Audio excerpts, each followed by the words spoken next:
The Story Without a Name by Barbey Chapter 4. By midday it was evident that Agatha was right. The Capuchin had really gone. The crowd that waited about in his confessional waited in vain, and when, between vespers and evening service, the village priest was obliged to replace him and preach the resurrection in his stead, the entire hamlet considered it outrageous. But the impression which his abrupt departure caused did not last. After all, what does? The rain of days that drips drop by drop upon us carried it away, just as in autumn the rain disperses on the leaves in which it falls. The monotony which he had interrupted returned, and presently the ladies de Frujoul ceased to mention him. Whether they thought of him or not, who shall say? In this story without a name there are many obscurities. At the same time, the impression which this man, once seen, produced was unforgettable. The more so even because one could not explain why he could not be forgotten. The fact, however, remained. During the entire time that he had been the guest of these ladies, he had shown himself distant and respectful, and in his daily relations with them he had manifested both tact and breeding. But of himself never a word did he utter. Where was he born? Where had his life been? How was he educated? These subjects Madame de Frujoul touched upon, and like a true woman of the world, ceased to touch upon when she saw that he was as marble is, cold, impenetrable, polished. She could see the Capuchin in him, and nothing else. The Capuchins were no longer then what they had been. Their order, sublime in its Christian humility, had lost something of that sublimity. There were evil days ahead. The incredulous epicurism of the century had enervated creeds and customs. Orders renowned for their holiness no longer possessed that austerity which rendered them imposing even to the impious. In the town where Madame de Frujoul danced her first contradances with the adorable Baron, she remembered meeting a Capuchin, whose beauty was so noticeable that it was impossible not to notice it. Capuchin though he were, and who, while he had come, as Father Riculf had, to officiate during Lent, exhibited in the garb of poverty and renunciation the affectations of a dandy. It was rumored that he was of noble birth, a fact which may have rendered a set of people who could be severe enough in their way more or less indulgent to a scandalous Capuchin who perfumed his beard, and who, beneath his frock, wore silk instead of haircloth. Madame de Frujoul, at that time Mademoiselle d'Olande, had met him in society, where he flirted in the corners with this woman, and with that, and whispered to them behind the fan. But though many a year since then had added to the general corruption which was to dissolve the solid bronze of France, and pour it like a mire into the decanter of the Revolution, Father Riculf in no wise resembled that love-making Capuchin. He exhaled none of the vices of the day. He seemed medieval, like his name, and antipathy which he inspired in Madame de Frujoul and in her daughter was without apparent cause. Whether, after he had gone, they thought of him, it is difficult to say. And yet it is difficult to fancy that they did not. He was a mystery to them, and of all things, mystery is the one which disturbs the imagination most. You who wish to be loved by those that love you, never let yourself be wholly known. Even in your kisses let there be a secret. While Father Riculf was the guest of the ladies de Frujoul, he was a mystery to them, but when he went he must have been a greater one yet. When he was with them they could fancy the moment would come in which the mystery would be explained, but once he was gone, he remained indecipherably an enigma. And from beyond, not a ray. To the ladies de Frujoul no light was vouchsafed, even retrospectively, on the Capuchin who, of a morning, had left their life and house, and, as of an evening, he entered it, without, when he came, mentioning whence he come, or whence he went, mentioning whither he was going. It was like the text in the Bible, "Tell me whence he came, and I will tell you whither he is gone." But that they could not do. He had not told them. Presumably he belonged to some distant monastery, and wandered, like all of those of his calling, from one end of France to the other. In the villages adjacent to the hamlet that he had shaken with his eloquence, no one had seen him. In the street no one had turned to look at a man who could go nowhere without attracting attention. A man who, in a tattered robe, was magnificence itself. One who looked the very emperor of poverty. No doubt he had gone to some faraway land in order, perhaps, to be forgotten. And yet, Wheresoever he wandered, he must have sown a profound remembrance of his passing, a remembrance which, by the expression he had, must readily become destructive. Had he left such a memory anywhere? Apparently he was young, but there are hearts terribly old in beings that seem still youthful. And if, up to that time, he had left none elsewhere, was he to leave one in the soul of that poor Lastheny de Ferjol, who trembled like a leaf before him, and whom his departure brought a feeling of deliverance and relief? To her he had always been what young girls who have antipathies call their nightmare, and if Lastheny had not so called him, it was because both in person and in speech she lacked the strength. She was charming yet fragile, possessing as it were the fatality of her weakness, and she was relieved at the departure of one who, without rhyme or reason, had impressed her like a loaded gun in a corner. The gun was no longer there. She was glad of it, and yet in her face no sign of the joy of that deliverance was visible. For some little time there had come between her eyebrows, ordinarily sad though placid, the furrow of inexplicable horror and unknown dread. Now and then the purity and melancholy of her forehead would suddenly contract into wrinkles. Madame de Ferjol never noticed them. Agatha did. The latter's instinctive dislike of the Capuchin brought her a sagacity which her mother lacked.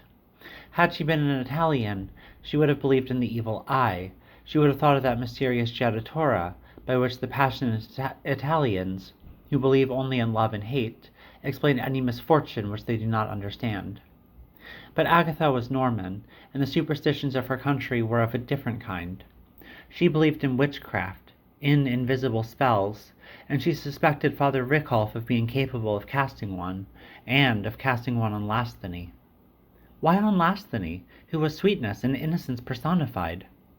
Precisely for that reason, just because she was sweet and innocent, because the demon who does evil for evil's sake hates the particular innocence, and being a fallen angel, is jealous of those who remain in the light. To Agatha, Lastheny was an angel who, on earth, had never ceased to inhabit the light of heaven. It was under this idea of a spell that the old woman carried away the black rosary and its death's head, which Lastheny's fingers had touched and shrunk from, and treated it like a holy relic that had been profaned.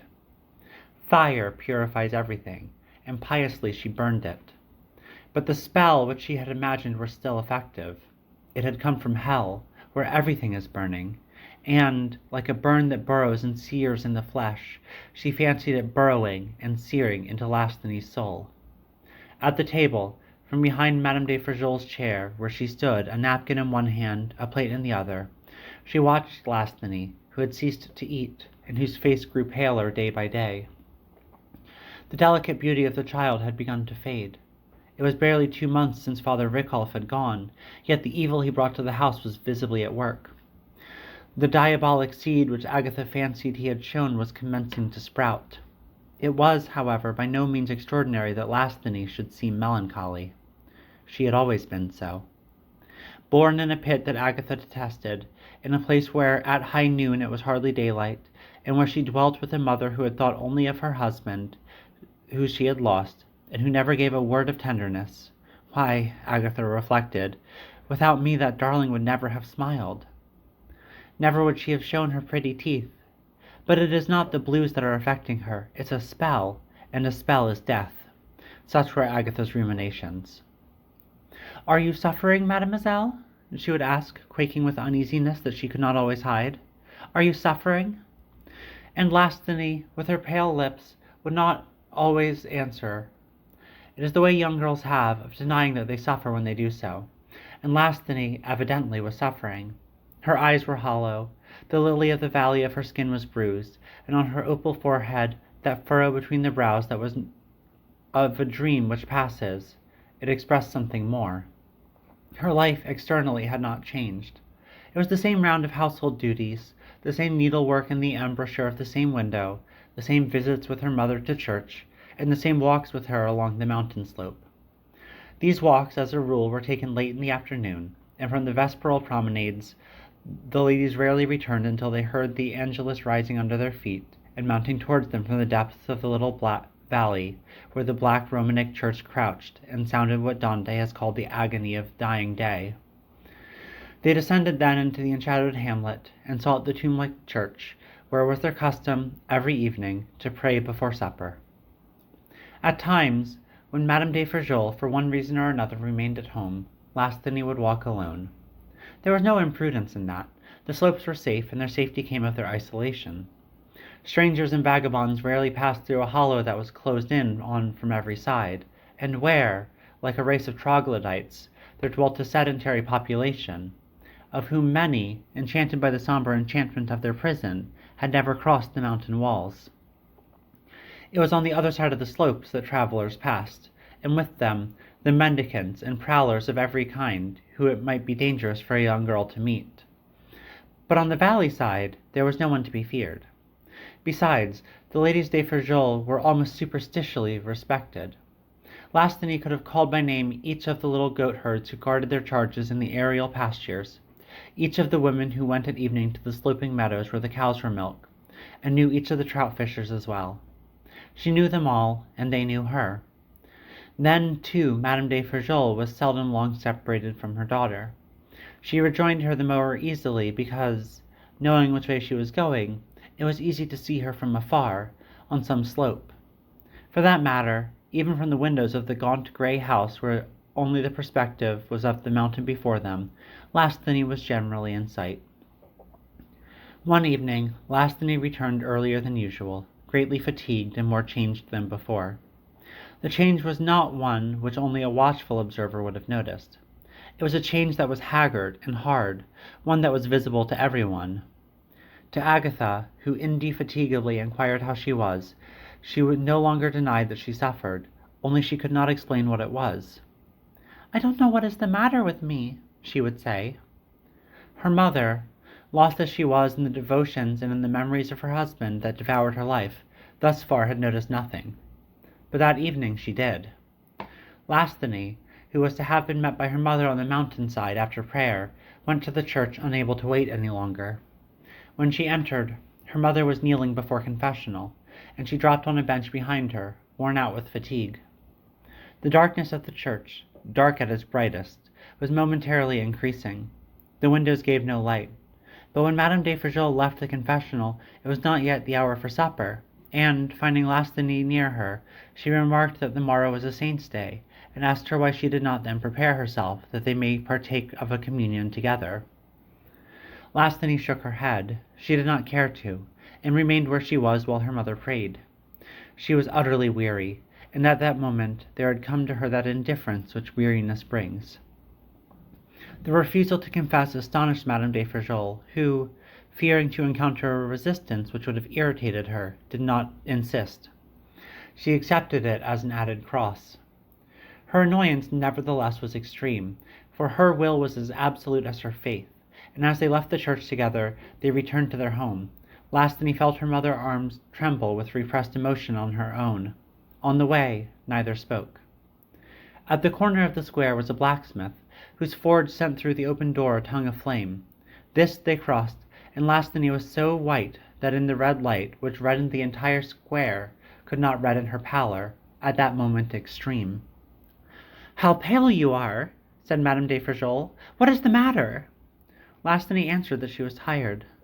But when, as usual, they were seated opposite each other at the table, Madame de Ferjol's black eyes became blacker as she scrutinized her daughter, and Lastiny felt that her mother was angry at her refusal. She did not understand, nor could she understand, that she had driven into her mother an impression that the latter was to find again, like a nail, and on which she was to hang a terrible suspicion.